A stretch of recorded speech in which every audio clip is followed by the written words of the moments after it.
Hi, I'm Mark Friedman. It's June 15th. I'm just an American citizen. Beautiful day. That's all I am. But I love our country, and we got problems, and we're going to have bigger ones as it keeps going until we get these issues worked out. But we'll deal with it. There's no greater country in the world. No notes, no sense. Before we start, let me get to the music, because music brings people together. It just does, whether you like people's taste or not. And I'm a little eclectic. Let's start over here. Tom Jones. I love Tom Jones. This album doesn't have his greatest stuff on it, like It's Not Unusual or What's New Pussycat or any of that. But I love seeing him on Friday nights. He had Janis Joplin. He had a great voice. Saw him twice live. He cooked. His son, I think, led the band. The only thing I didn't do was throw up my underwear. And as we have on the back of that album, if you want to join the Tom Jones fan club, only $3 a year. Next, and with the Luskins, still on sale at Luskins. Next to it, Cyndi Lauper. She's so unusual. She was so great. And her Girls Just Want to Have Fun video. The song's only great. You had Captain Lou Albino from what was then the WWE. And just a great video. She Bop and so much great song all through the night. I love Cyndi Lauper. And I kept the cellophane on there. You see the difference in prices. They've gone up $2 from there. Almost double. Okay, the 80s, 60s. Next to him, across, Nils Lofgren, one of my personal favorites. I grew up loving Grin, saw Grin all over the local areas when they played. Then Nil, they had like three albums. They didn't break. Their second album with White Lies just didn't make it. I saw him so many times, and I saw him at college a couple times. I just followed Nils all the way. This, I think, was Nils' first single album when he left, solo album, when he left Grin.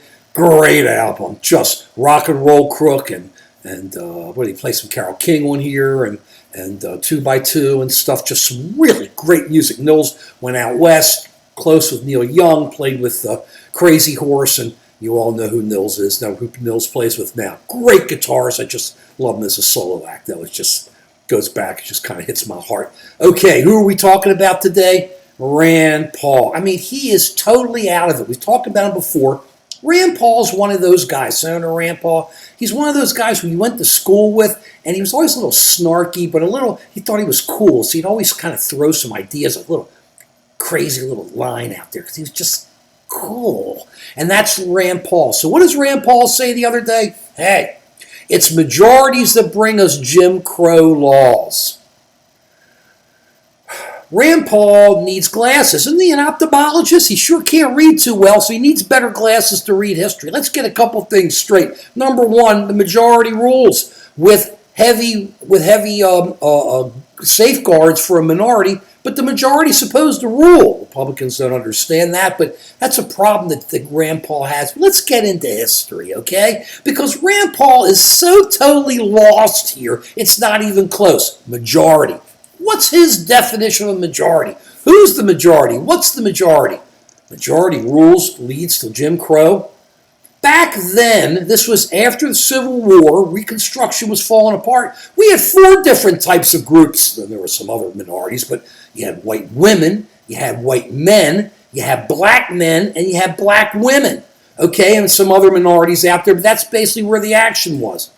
1/4 of it, I don't have the exact numbers, that's the white men. A minority wrote the laws for Jim Crow. Women couldn't vote, and then they didn't allow blacks to vote.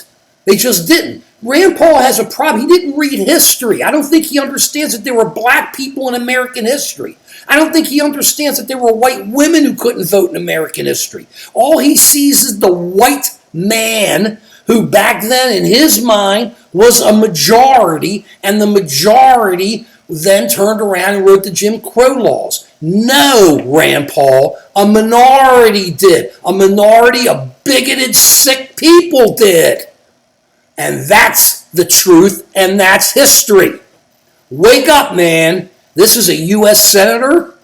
Doesn't even know how to ask Dr. Fauci the right questions. What a loser Rand Paul is.